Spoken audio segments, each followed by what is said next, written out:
Good morning, guys. Welcome back.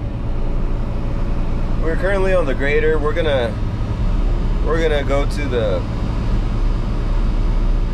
canal, and I'll show you guys what we're up to today.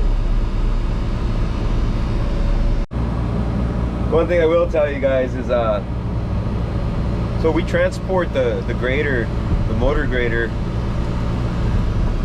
without a trailer, and it's fun, you know. You get to see people, and people see you in the big old machine or whatever. That's cool. The only downfall is, you know, you get in people's way. So especially in the mornings, guys, like, you know, we were trying to get to work. People, you know, they got places to be, and I'm over here cruising at 5 miles an hour or 11 miles an hour. And, yeah, people don't like that. The only people like I really move over for or move to the side of the road are for school buses. You know, a lot of people would say F those kids, but you know, they're kids. If my kid was in that school bus, you know, I wouldn't want the bus driver to try to go around somebody and then end up, you know, causing an accident. So, you know, I think that's pretty decent of a person to scoot over, you know. So, and you know what, believe it or not, the bus drivers are actually really nice people. They always wave, they say thank you. So yeah, they're like, the grader does go faster. It has up to 8 speeds. It's a M series grader, so it goes up to maybe, I want to say it's 30 miles an hour. But I mean, for those that do heavy equipment know that, like, on a cold day, it's a very rough ride if you're going that fast, you know.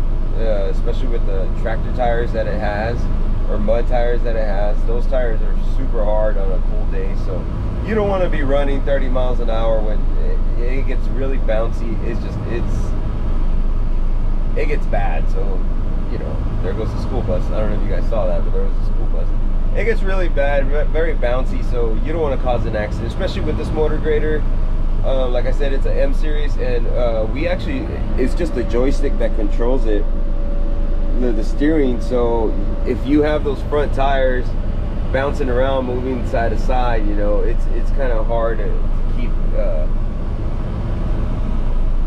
keep it straight. So you don't want to be going that fast. My gear is usually, the fastest I'll go is probably like 5 or 6, and even then that's kind of fast. So I try to keep it slow. Anyone that really needs to go around will go around. If I see more than like maybe 2-3 cars behind me, then if I'm able to, I'll pull over to the side and let them go around. You know, you don't want to be an a-hole. Sometimes they're I can't say that. Sometimes they're a-holes, you know. Sometimes they're a-holes, but you don't want to be that person. Yeah, just thought I'd let you guys know that. Another tip and trick, guys, like when you're coming to not necessarily a stop, you have to be careful. But when you want to turn, basically, because cars will always try to go around. You guys can't see this car, but so you want to just make sure you slow down and look behind you, because these cars will go on the left hand side and try to pass you up because you're going too slow. They just assume you're going too slow and you're going to make them late. So they don't even wait for you. Even if you have the signal light on right here, you turn them on and off, or left and right. And then I usually make sure I have the emergency lights on, but people will still go around you, and you know, it could cause an accident. And with this machine, there's a lot of little what do they call them? The rice racers or whatever, little Honda Civics.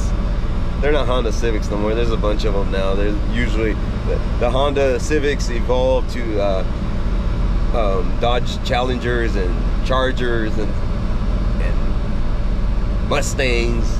People are moving on up in life.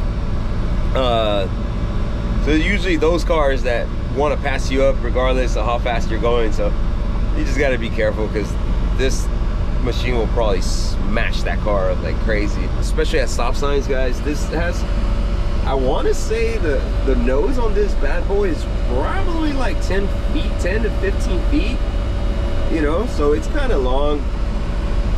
When it comes down to stop signs, that's when it gets tricky, because sometimes there's bushes close to the stop sign, like on both sides and stuff, you can't see. So sometimes we gotta get off, run in front of the machine, and check both sides, jump in, you know, and then take off. So, and sometimes you could just turn like the nose of the machine. You could just turn the nose of the machine one way, and you could pivot.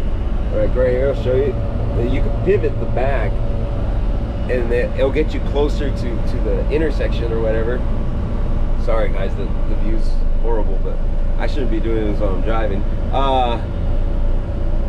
You can pivot the back of the machine, which helps do the turns, but you don't want to do that on the cement. It says, the machine says it's not good for it, so I try to avoid that unless this is like super necessary, then I'll do it. But other than that, I'll try not to pivot the back at all, only in the in dirt and stuff.